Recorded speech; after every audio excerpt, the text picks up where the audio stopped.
చదువుతున్నావు కానీ నీకు కొద్దుగా ఉంది, దాన్ని కొంచెం పూర్తి చేసుకో, అప్పుడు నువ్వు సంపూర్ణుడు అవుతావు. మంచిదే, మంచి భక్తి ఉంది నీ దగ్గర, కానీ నీ దగ్గర లోపం ఒకటి ఉంది.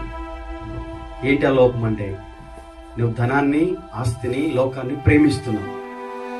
కొంచెం అది తగ్గించి నన్ను ప్రేమించు అంటే ఏం చేయాలి? దాన్ని కొంత బీదలకి ఇచ్చి కొంత పంచిపెడుతూ నువ్వు నన్ను వెంబడిస్తే అప్పుడు నిజంగా నువ్వు ఆజ్ఞను సంపూర్తి చేసిన వాడు అవుతావని మీనింగ్ దాని అర్థం చెప్పేశాడు.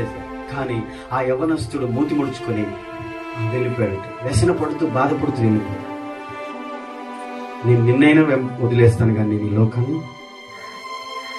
అయితే ఇప్పుడు బైబిల్ అంతా చదివి 10 ఆజ్ఞలు చెప్పి చిన్నప్పటి నుంచి సండే స్కూల్ స్టూడెంట్ అన్ని అంత భక్తి చేసి ఇంత ఉండి ఇంత వలకపోసి పైకి ఎంత భక్తిపరులాగా కనపడి హృదయంలో దేవుణ్ణి ప్రేమించకపోతే శాపం